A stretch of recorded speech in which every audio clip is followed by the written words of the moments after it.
Welcome to the Miracles Atheists podcast, where truth seekers and storytellers unpack the tension between different worldviews of the supernatural and strange phenomena of this world. This is episode 060S.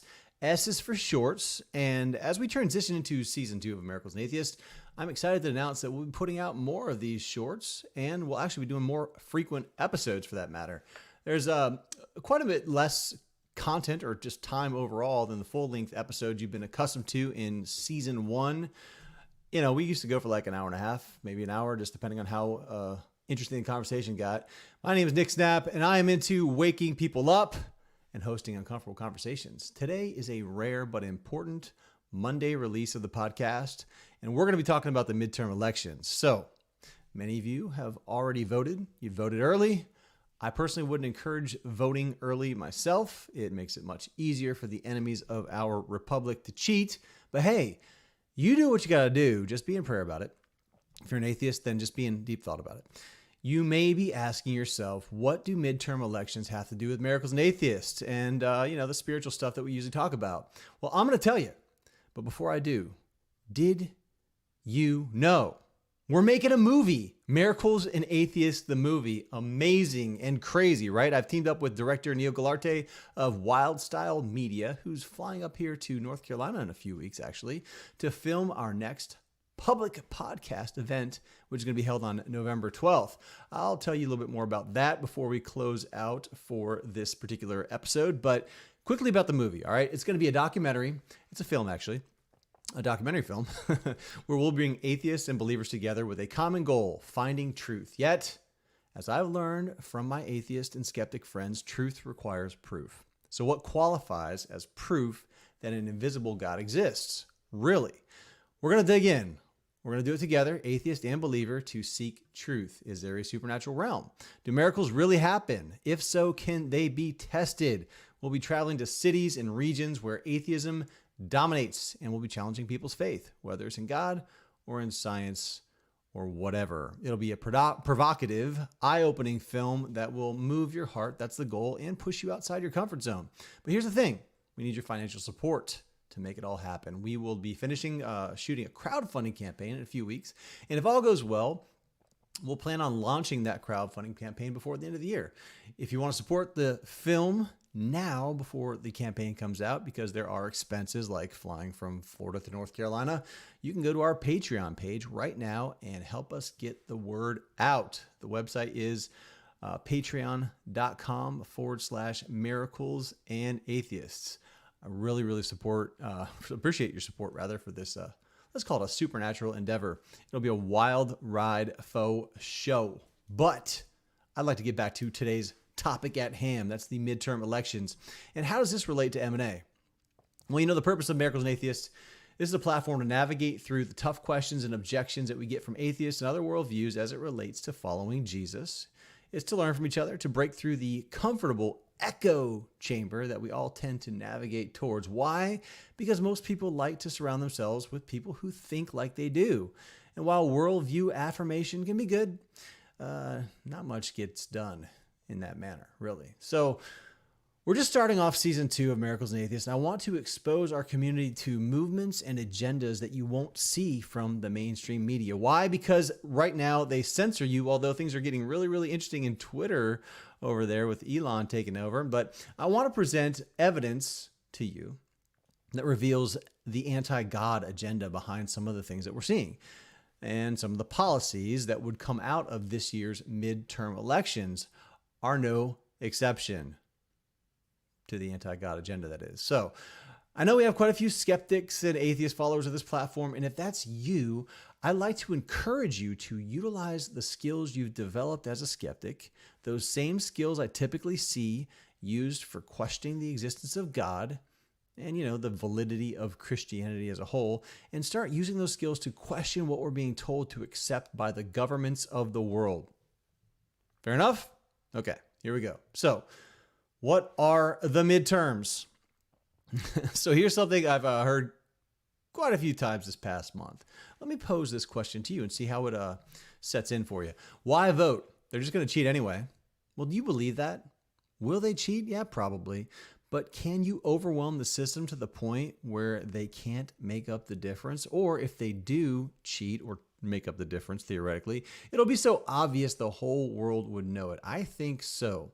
So that's really what we're up against here. Why is it important? And what do we have to do to make a difference with these midterms? And then what does the midterms really have to do with spiritual things? Well, here is the thing.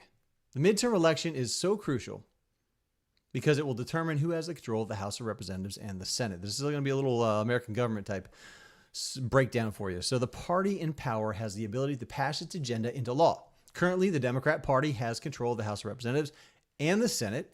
The Democrat Party has been moving further and further to the left, embracing socialism. So socialism, yeah, we'll get into that in a little bit here. I have actually a book on socialism that I bought for my kids. I'm gonna have to get that. You know what? Now, give me a minute here. I'm gonna go grab that book real quick. I forgot about that. Hang on.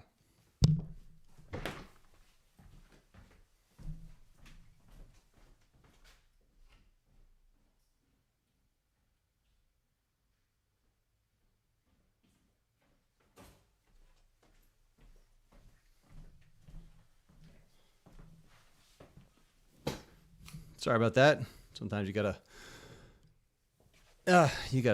make things happen as it comes along here. So okay, so this is the Kid's Guide to Fighting Socialism.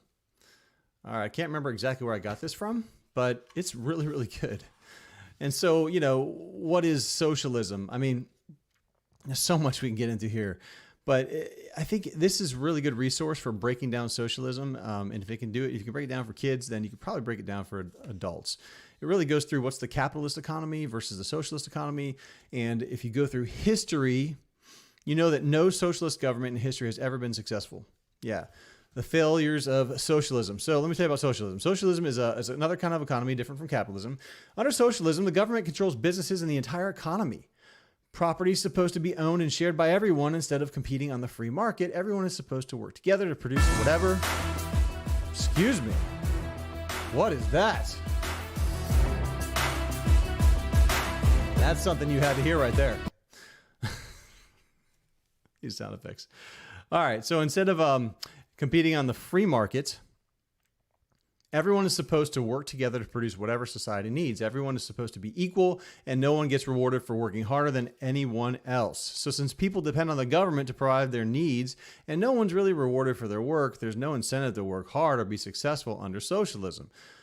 So successful people are actually punished since they have to give whatever they earn to other people. Now, in communism, the most extreme kind of socialism, people aren't even allowed to own private property. So that's a really, really high level overview of socialism, the history of socialism. It goes into Karl Marx and his ideas called Marxism.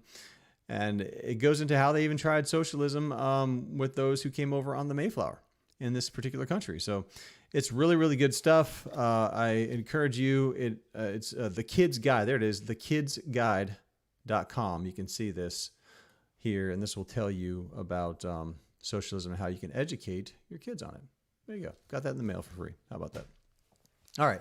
So here we go. The United States spent 8 long years of desperate fighting for independence from 1775 to 1783. Now, by 1789, the Founding Fathers had set about constructing a government built on the cardinal conviction of Revolutionary era republicanism. That means there's no central authority empowered to coerce or discipline the citizenry was permissible. So no central authority empowered to coerce or discipline the citizens was permissible. So that was really, really important. The United States is now the oldest enduring republic in the world and in world history, with a set of political institutions and traditions that have stood the test of time. Remember, we are a constitutional republic. We're not a democracy, despite what those in leadership are telling you. So what's the difference? Now, when I say telling you, they're selling that to you as well. What's the difference between? Well, the difference between a republic and a democracy is not how power is projected, but the limits to power. So both use the representational system, meaning that the citizenry is represented in the government by elected leaders. Now, in both cases, the majority rule, but in a republic, the Constitution, we the people, limits how the government can exercise power. These rights are inalienable and cannot be changed or altered by an elected government, despite how hard they try. The United States is a typical example of a republic state because the Constitution limits the power of the government, which is a really, really good thing. Some rights, such as the Bill of Rights, the right to vote, and the powers to amend the Constitution are limited and cannot be changed by the sitting government without consulting the public directly. So, like I said, the United States is not a true democracy. Instead, it's a representative democracy. A direct democracy is a system of government in which the majority have their say on every matter concerning governance. Direct democracies hold referendums each time an issue has to be decided upon because there are no elected representatives. So you can get into a situation where not everyone is represented appropriately, especially in rural areas with very, very unique needs. The United States is a representative democracy as the public elects individuals to represent them at the government level.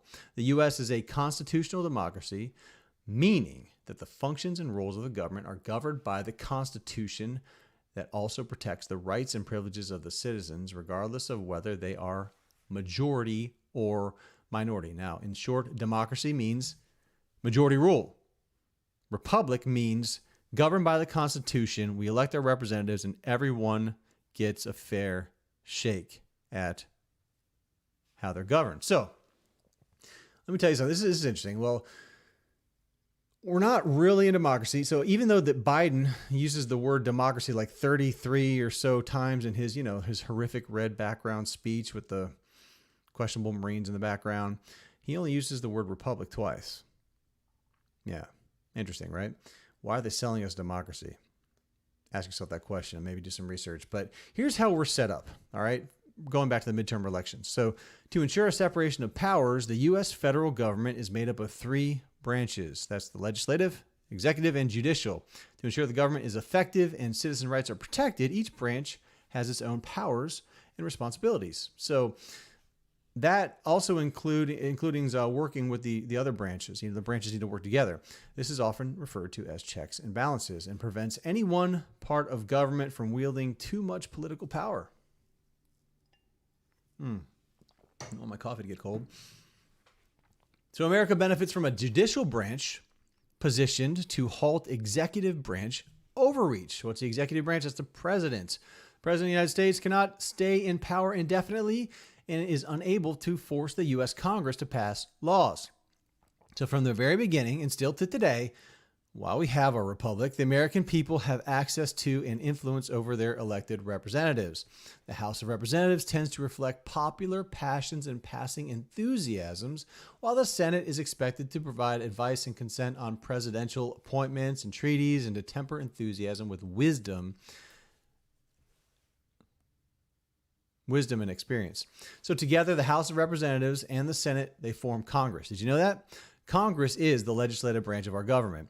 And Congress, as most of you know, is based in the capital, Washington, D.C., all right? So here's an important note. Through the Great Compromise of July 16, 1787, it was decided that the House seats would be apportioned by population and directly elected by the people, and that each state would have at least one representative. Now, the Senate would be composed of 2 senators from each state, which would be elected by the state legislators and thus indirectly elected by the people. But in 1913, so it went like 100, what is that, 13 plus 13, 126 years. In 1913, that was changed so that senators would be directly elected by the people of each state as well. So we never used to elect our senators. That was interesting to me. I didn't know that. So Congress carries the quote unquote power of the purse, which is the ability to tax and spend public money for the national government. But it also means that Congress can block activity by refusing to authorize public funding for an agency, a program, or an entity. The Senate, in particular, was designed to serve as a counterbalance to the House of Representatives and as a break on executive power from the president. All right.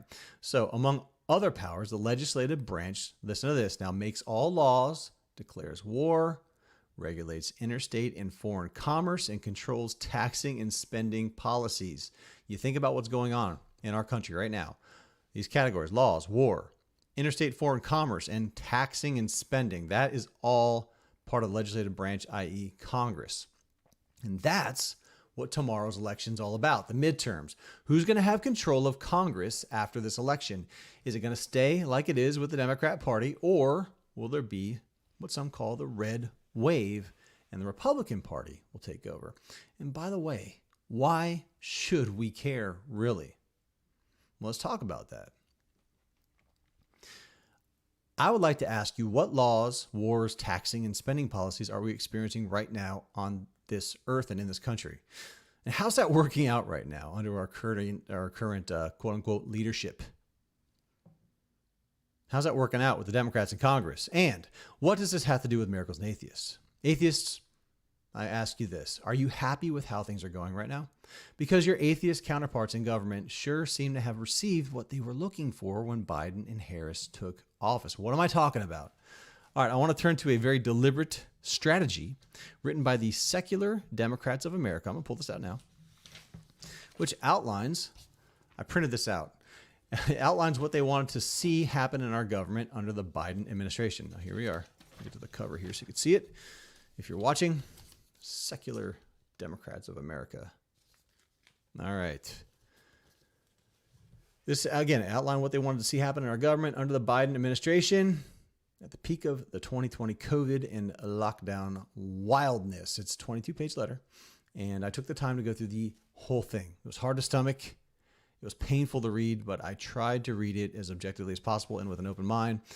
And what I'm going to do now is I'm going to go through the preamble and some key points for you, because to me, it really seems to have paved the way for some of the hot topic items that are going on, and even the buzzwords and the issues that you're hearing about right now here in 2022. So here we go. Listen to this preamble, and I'm going to go through some other things. Did the Secular Democrats of America get what they wanted?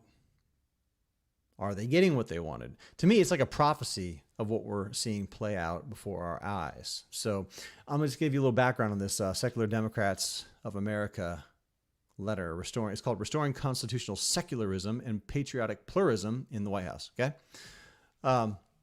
His author was Jamie Raskin, son of Marcus Raskin, the founder of the Institute for Policy Studies.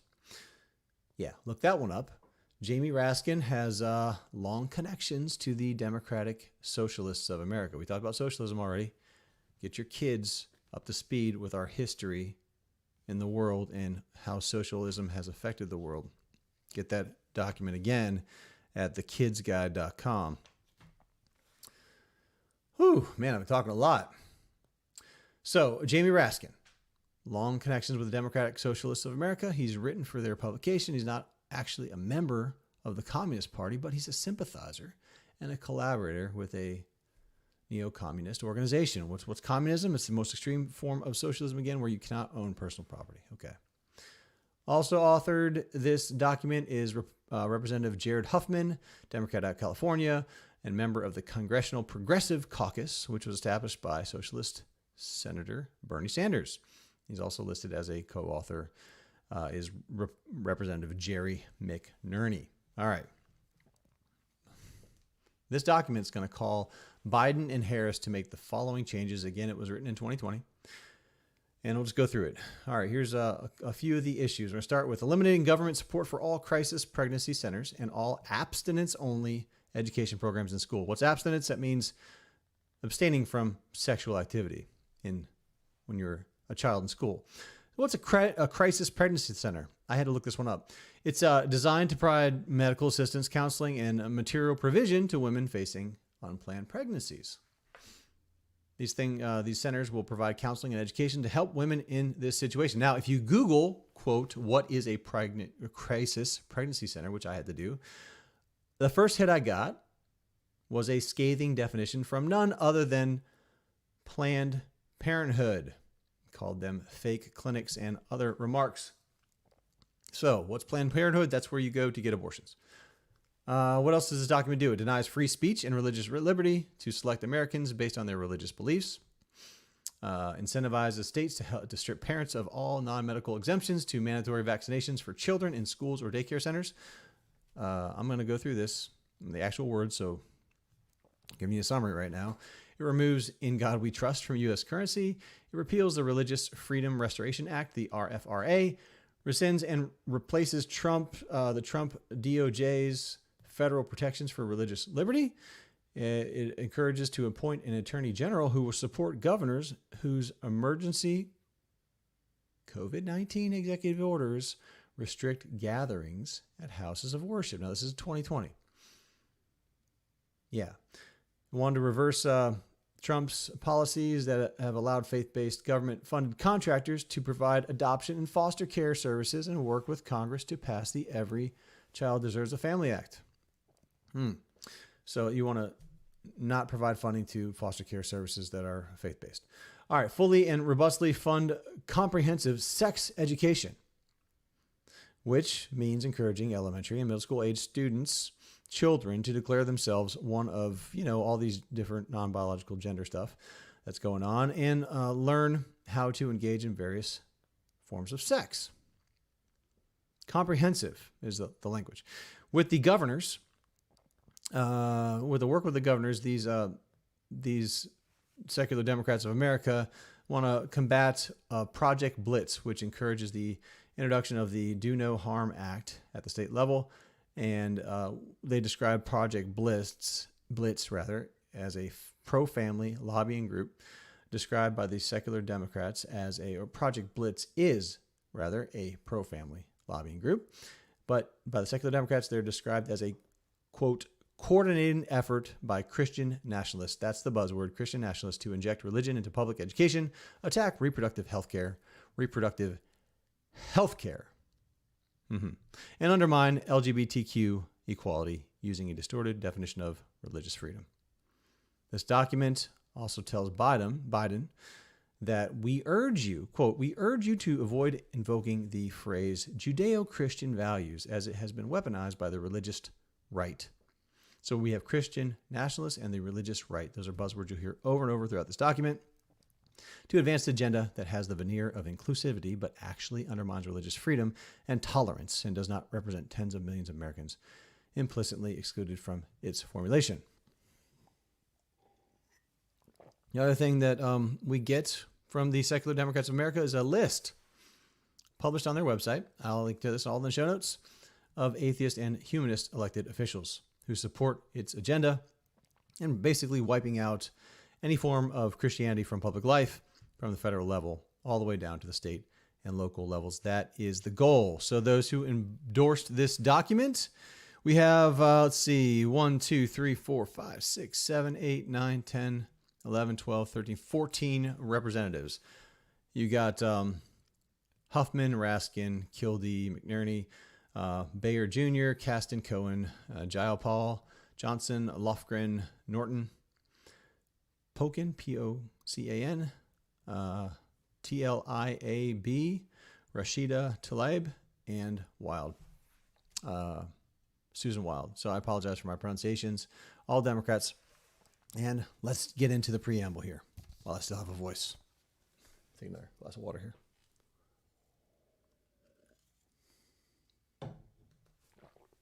All right. The Secular Democrats of America, PAC, has prepared this document for the Biden-Harris campaign to provide recommendations that will not only reverse the damage done by the Trump administration, but boldly restore a vision of constitutional secularism and respect in the land for religious and intellectual pluralism. We urge you to lead our nation on a path that revives the founders' vision of religious freedom in our government and promotes a unifying patriotic pluralism, not dogmatic religious chauvinism in American society. We believe that this is a moment not only to enact policies to advance constitutional secularism, but to position the Democrat Party to take back the mantle of religious freedom and pluralism from the Republican Party. As people of private religious faith and public constitutional faith, President-elect, at the time was elect Joe Biden, and Vice President-elect Kamala Harris can bridge the deep divisions that President Trump has exploited and exacerbated over the past 4 years. Biden and Harris can bring millions of Americans of all faith and millions of non-religious Americans together around a shared vision of government seeking the common good. The common good. I wonder what the common good is, while defending religious pluralism and the unbridled freedom of conscience. We urge you not to underestimate the institutional strength of what we refer to interchangeably in this document as, quote, the Christian nationalist movement or the, quote, religious right. This movement is extraordinarily well-funded and well-organized, and the manifestation of its extreme and sectarian agenda is on constant display under the Trump-Pence administration. Its political ideology is anti-democratic and anti-scientific. It provides constant cover for white supremacy. Constant cover for white supremacy. Yeah. And it advances a reactionary economic policy, tax policy, and dominionist view of the environment that undermines our capacity and will to address the climate crisis. Its agenda rests on a pinched interpretation of biblical principles preached by Christian nationalist leadership and thought leaders. With their political agenda sanctioned by a higher power, that's God Almighty, I assume, their base of support is disciplined, motivated, and deeply committed to a vision that does not align with our basic constitutional values and democratic principles. We're going to get into that. We ask that you counter this movement's narrative by actively working to dismantle its grip on our government and counter its inaccurate and revisionist messaging. So they're saying that those who say this nation was founded on Judeo-Christian principles was a revisionist message. So anyway, it's inaccurate and revisionist messaging around our nation's founding. It is no longer enough to champion the rights of minorities and marginalized communities or to promote inclusion and equality. Nowadays, it's equity. There's a difference between equity and equality. I don't think we'll talk about that today, but it's important to look that up as well. We urge you to champion Americans' original constitutional secularism and the separation of church and state. Oh, we're going to go into that as core governing principles that protect religious freedom for all people of faith and those with none at all. We implore you to help educate the American public by reasonably defining what religious freedom really means, that every American has a right to practice his or her own religion without interference, but no religious group can impose religious dogma or orthodoxy on other citizens and other faiths and belief systems. Americans of all spiritual faiths and of secular belief must recognize that the founding constitutional principles of religious free exercise and no establishment of religion are intertwined and stand best when they stand together. The constant entanglement of religion and government, promoted by the religious right and intensified by the Trump administration, sweeps far beyond hot-button culture war at issues like abortion and contraception. It permeates every aspect of government policy, healthcare, public and private education, foreign policy, tax policy, environmental policy, military policy, and more, all of which are addressed in this document. They go on to say, policy decisions that should be guided by science and evidence on matters ranging from climate change to comprehensive sex education to federal funding for stem cell research have been skewed or blocked entirely by powerful religious interest groups and further undermined at every turn by the Trump administration.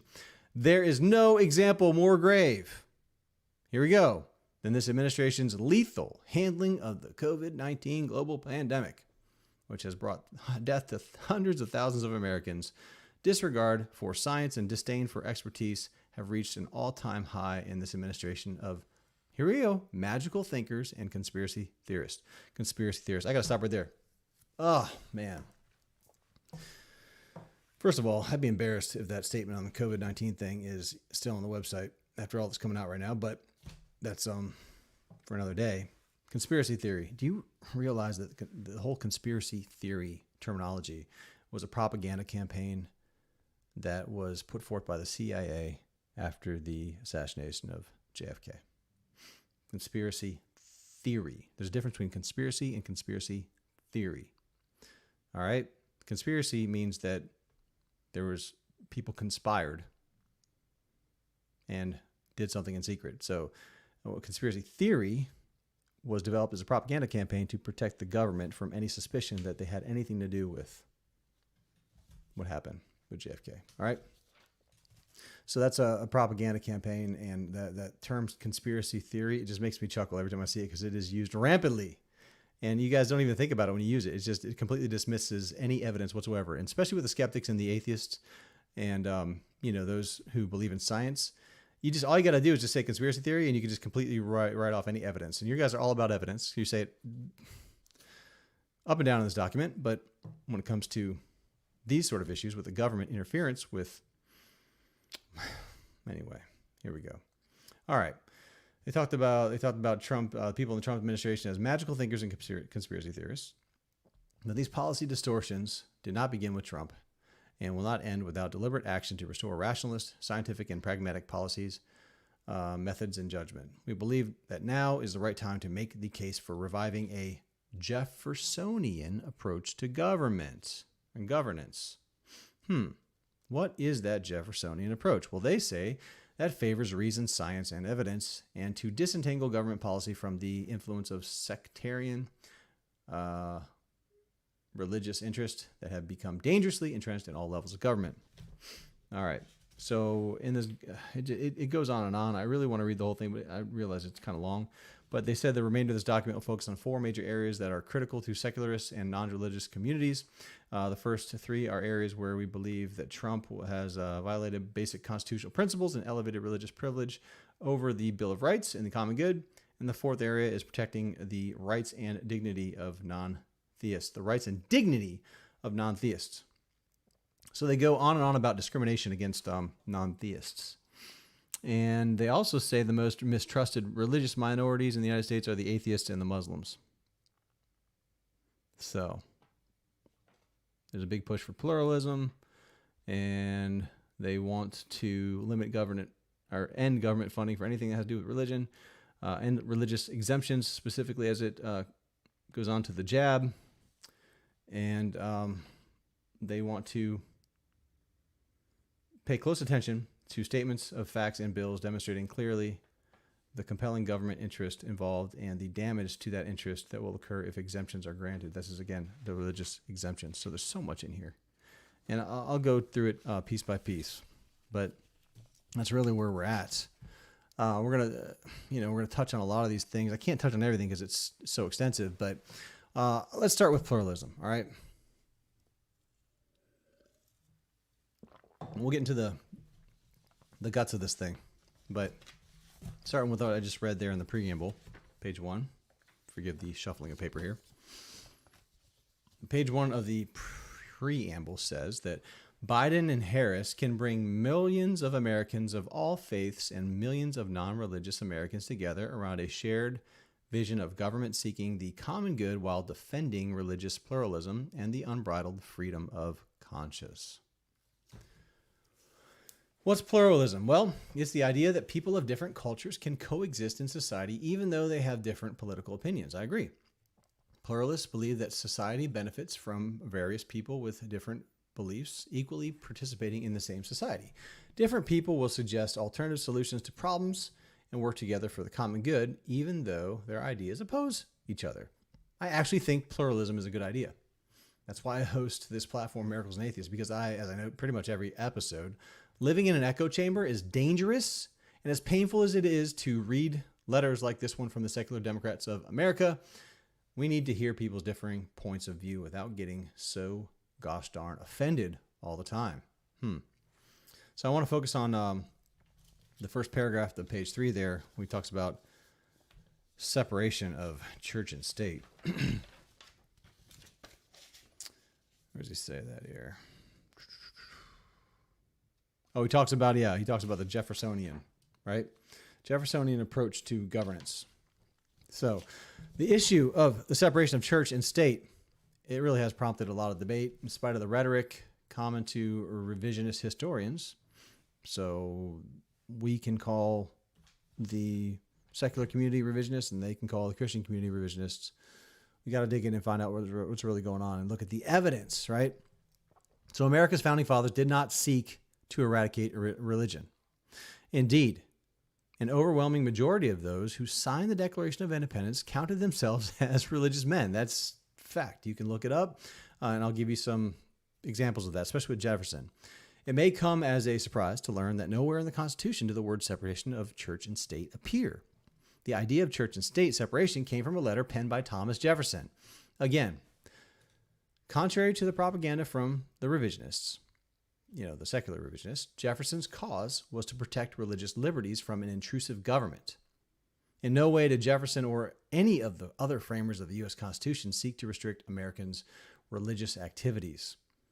The Library of Congress itself documents that, quote, this is from the Library of Congress, loc.gov. You can look this up and I'll link to it in the show notes.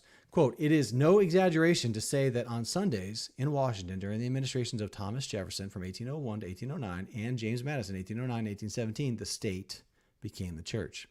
Within a year of his inauguration, Jefferson began attending church services in the House of Representatives. Seriously. Jefferson's actions may seem surprising because his attitude towards the relation between religion and government is usually thought to have been embodied in his recommendation that there exist, quote, a wall of separation between church and state. In that statement, Jefferson was apparently declaring his opposition, as Madison had done in introducing the Bill of Rights, to a, quote, national religion. The government will not have a national religion. In attending church services on public property, Jefferson and Madison consciously and deliberately were offering symbolic support to religion as a prop for Republican government. In fact, on November 11th, 1779, Governor Jefferson, governor of Virginia, complied with a request from Congress to issue a proclamation to the state of Virginia calling for a day of thanksgiving and prayer for December 9th, 1779. I will give you the reference to that as well. So here's the thing. Americans live in a constitutional republic. They don't live in a theocracy. It's for good reason. State-sanctioned churches have historically become puppets of the government. So we don't want churches to be a puppet of the government. It happens all over the world, and we don't want that happening here in the U.S.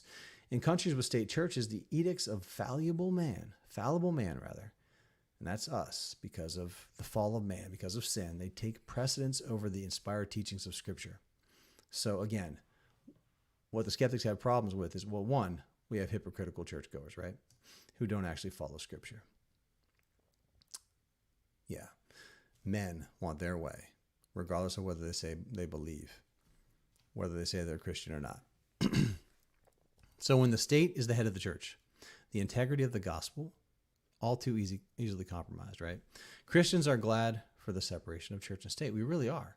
As the separation is designed to protect religious liberty, the first Bill of Rights says this. It doesn't say anything about separation of church and state. It does say this, quote, Congress shall make no law respecting an establishment of religion or prohibiting the free exercise thereof. That's what you got. This wording is a result of lessons learned from the dictatorial Holy Roman Empire and King Henry VIII's power grab in the 1534 Act of Supremacy. The point of the First Amendment was not to rid the country of religion, but to ensure that the federal governments did not select their religion and give it exclusive support. Americans are free to worship as they please. So when the secular Democrats of America say in their letter that, quote, we believe that now is the right time to make a case for reviving a Jeffersonian approach to governance that favors reason, science, and evidence, and to disentangle the government from the influence of sectarian religious interests, I interpret this as nothing other than a gross misinterpretation of history at best, but it's likely an article of propaganda to support the atheist narrative.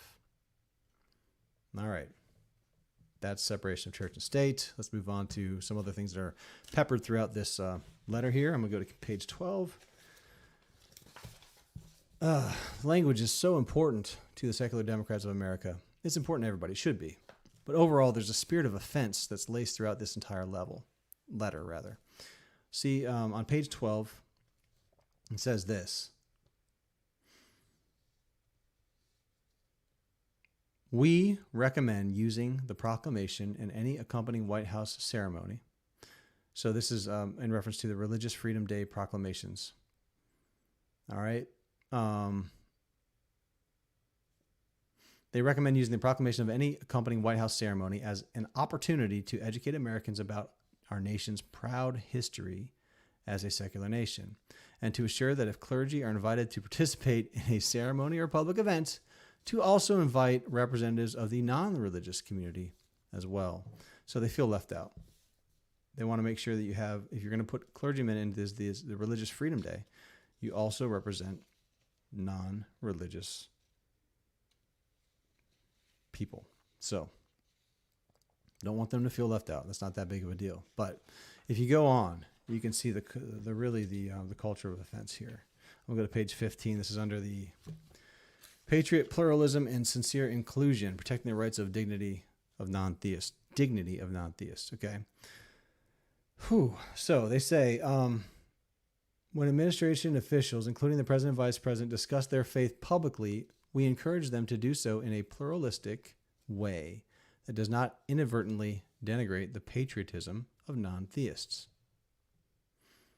I can only imagine if Christians talk like this.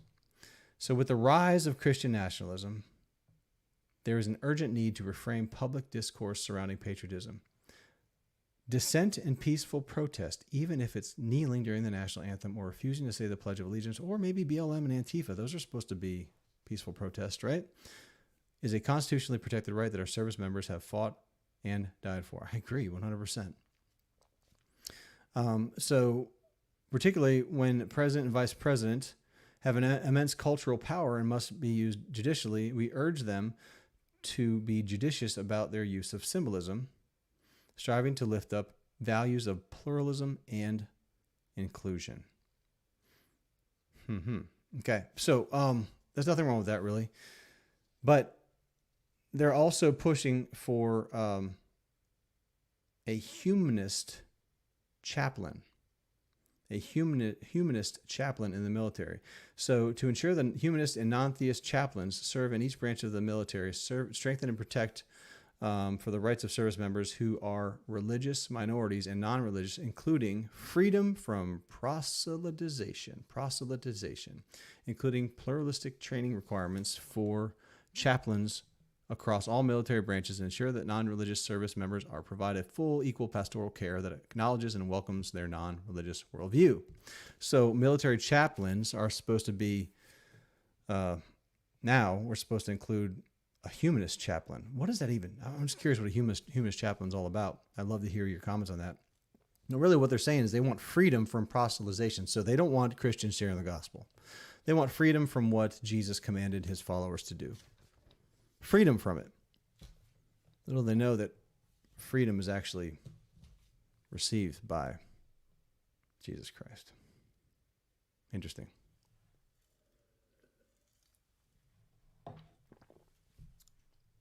So I'm not surprised by all this. I'm not, there's definitely a offense throughout this entire document.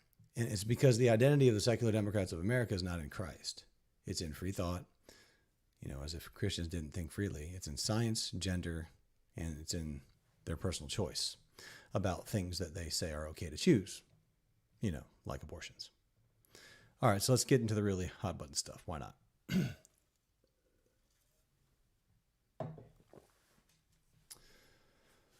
On page 11 of this letter, excuse me. There's so many different ways we could take this thing, but you got to see the anti-God agenda that's being played out, right? This document was a memorandum imploring Biden, with a bit of desperation, it seems, honestly, to take Christianity out of not only our government, but out of our country. The spiritual warfare is more than obvious, but do you recognize it? Why do they hate Christianity so much? Despite what they say, you can see it. And what's going on with abortions, really? So, in this one statement here, it talks about the religious freedom. What was it called again? The RFRA. Let me see what that stood for again. I mentioned at the very beginning of this. Religious Freedom Restoration Act, the RFRA. It says the RFRA was intended as a shield for religious practice. It has become a sword to impose religious-based prejudice. It has moved from permitting an individual to smoke peyote as part of a religious ceremony to permitting a corporation with annual revenues in excess of $500 million to deny female employees access to insurance that includes contraception. RFRA fundamentally privileges putatively religious actions over non-religious ones. So, why is this a religious thing, not to kill? I mean, all right, let me before I get into that. Why is it so important for women to choose? And this is where I like to transition to how this agenda at its core, it's a spiritual thing. So in the wake of the Supreme Court's reversal of Roe versus Wade, the issue of abortion, it's really center stage, right? But could there be more to it? Could there be even an ancient connection in mystery? Let's call it mystery. They call this magical thinkers. Let's call this a mystery to the issue of abortion in America. Abortion was a common feature of ancient pagan world, the ancient pagan world. So it was the other thing that was common in the ancient pagan world was infanticide, like genocide, but with infants, right? It's the practice of killing one's child after birth. So child sacrifice was a thing. In pagan culture, it was dangerous to be a child. Why? What changed all of that? Why and how did such practices come to an end? Well, there's only one common denominator. It's the spread of the gospel. It's the scriptures. It's the Christian faith. So wherever the gospel spread, from the Roman Empire to the ends of the earth, the practices of killing children from infanticide to child sacrifice would come to an end. What does this reveal?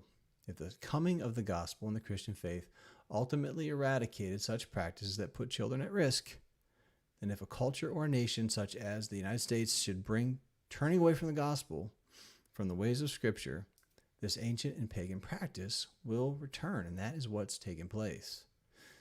In the ancient sacrifice of children, it was most often the parents who willingly presented their children to be offered up.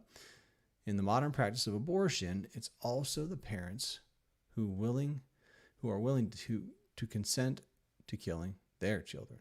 In ancient practice, the motive for offering up one's child was to obtain God's favor, success, prosperity, increase, and gain.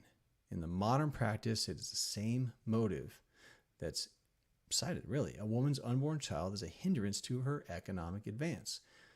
Killing that child will bring success and financial gain. This is what you hear from Hollywood actresses, right? They're pushing for this. But I think it's interesting that this issue is a religious thing. From, the secular humanist perspective, who, unless they actually do partake in these pagan principles, they logically, where in morality does being okay to kill come from? What morality is it? Why is it that religion is the only thing that makes it not okay to kill children in the womb? I don't understand how that's a religious thing in their eyes. I understand how it's a religious thing by the things we're reading here, but let's move on. Okay, so in the ancient rite, children were commonly burned with fire. In modern practice, children are commonly burned with chemicals. In the ancient accounts, the children of the poor were the greatest victims of child sacrifice. The rich would even pay poor parents to obtain their children for sacrifice. So too with modern abortion. It is no accident that the greatest victims of modern abortion are the poor. Nor is it any accident that abortion clinics tend to cluster around impoverished neighborhoods and those of minorities. It's no accident that America began removing God from its public life, its squares, its schools, its culture. And what came in to take its place was a revived form of paganism.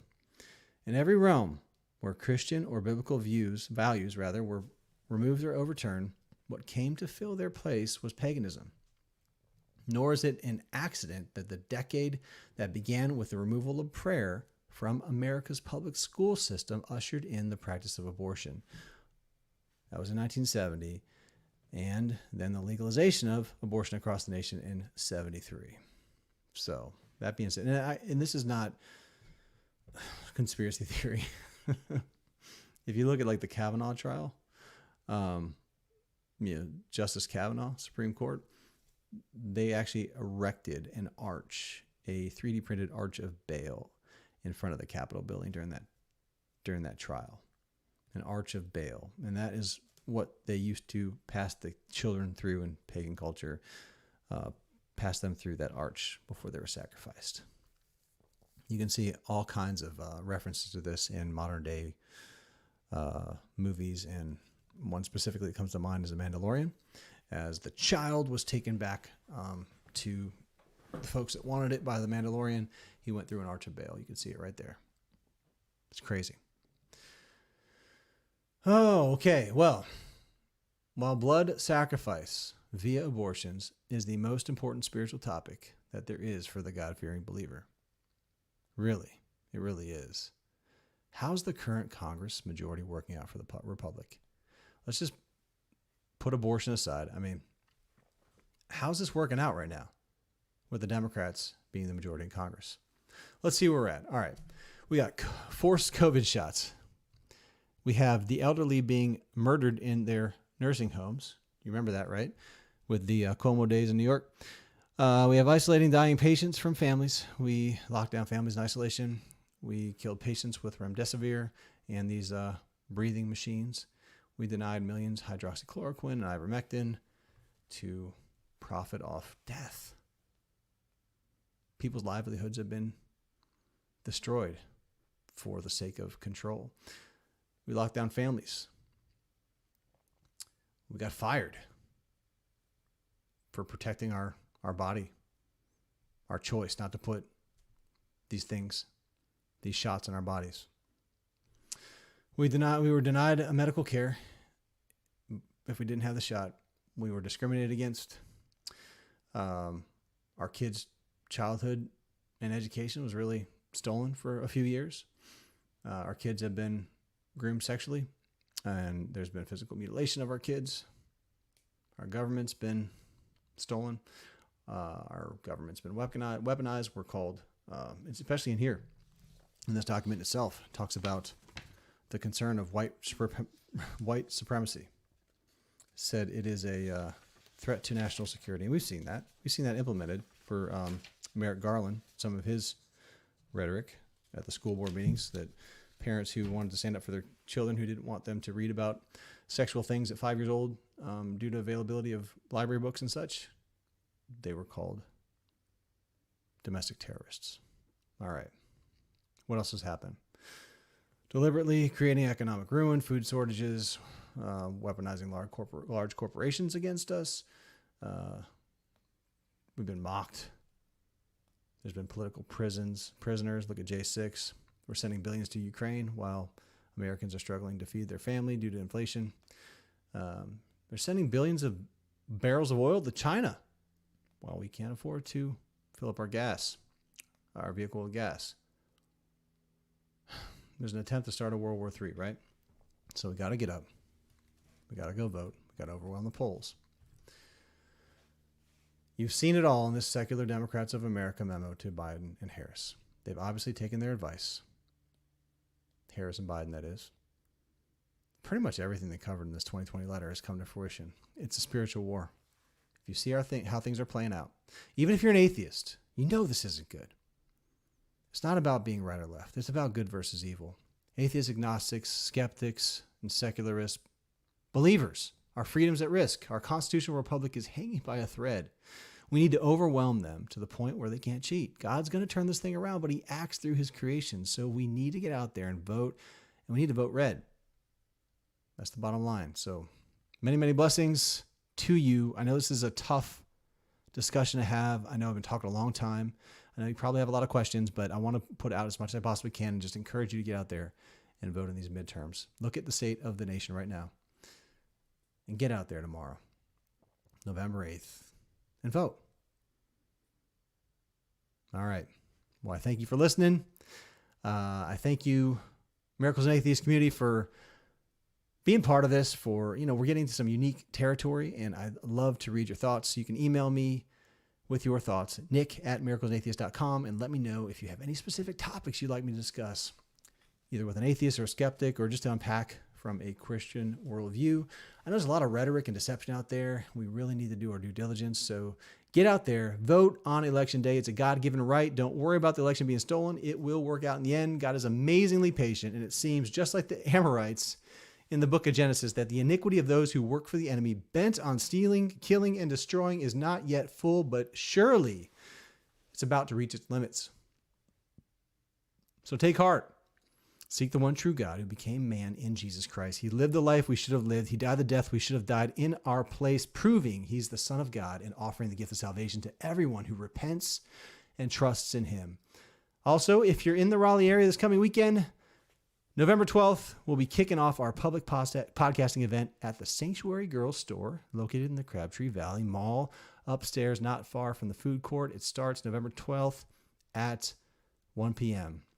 We'll be welcoming our Christian guest, John Farmer, who has a personal testimony of how God grew a new eye for his daughter.